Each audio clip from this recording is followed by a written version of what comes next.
各位早安，今天我们继续来看黑神话悟空的隐神图。今天要讲的是顶峰山头目的部分。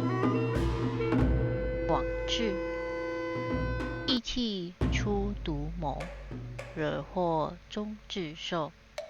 天道虽不严，善恶必追究。广智幼时并非和尚，而是只极想做人的小狼妖。他常化形到镇上玩耍，却总被人识破，受人追打。他向其他小妖询问缘由，众妖却都说：你虽变得像人，却没有人味，自然会被认出。你若想学做人，就该去人堆里待着，与人相处，学习他们的礼仪跟习惯。他的大王灵虚子跟山中的黑熊精十分相熟，黑熊精就将其化作一个小和尚，荐给了一同论禅的金池长老做个弟子。初时，庙里一众和尚都不喜欢他，常常戏弄他做傻，而他总是哪哪的上当受骗。老和尚便给他取了法号叫广智，希望他机智敏锐，不再受虫门欺负。在老和尚的关照教导下，广智仍旧学会了读书写字，清规戒律，慢慢融入了和尚之中。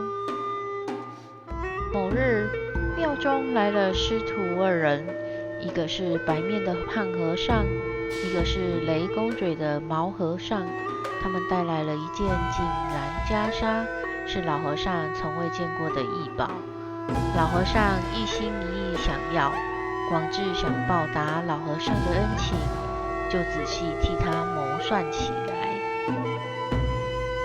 广智从未料到，因为自己的一念之差，红色的火浪吞噬了他熟悉的整个禅院。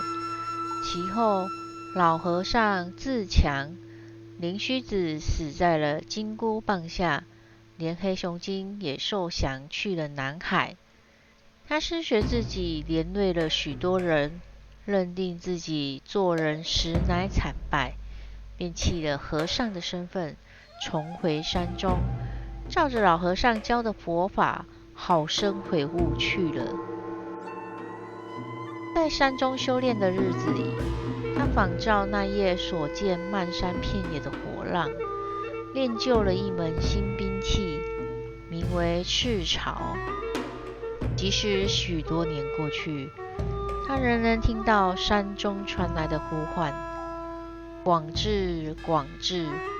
这究竟是谁在不住地呼唤他？这个故事讲述了广智，一直渴望成为人类的小狼妖，经历了从妖变成人，再到成为和尚的过程。最初，广智无法完全融入人类世界，经常被识破并受到追打。后来，他经由黑熊精的帮助，成为金池长老的弟子。虽然一开始他不被寺中的其他和尚接纳，但在老和尚的指导下，他逐渐学会了人类的礼仪跟戒律，并且融入了寺庙的生活。然而，在为报答老和尚的恩情时，广智的一次错误决策，导致了整个禅院的毁灭，令他深感内疚和痛苦。最终，他选择放弃人类的身份，回到山中修行。广智的故事反映了在人生的旅途中，我们可能会因为一时的错误而导致不可挽回的后果。即使初衷是善意的，但若没有谨慎思考，行为可能会造成极大的伤害。这提醒我们在做出决定前，要三思而行，并且要承担行为所带来的后果。有时候错误已成的既定事实后，他们并不会因为定义我们的人生。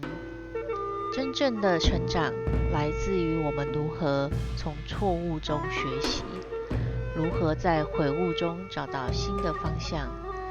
即使过去的伤痛深深烙印在心中，未来的路依然掌握在我们手中。如果你喜欢黑神话、悟空、隐神图一系列的故事，再请您按赞、订阅、追踪，我们再继续看下去。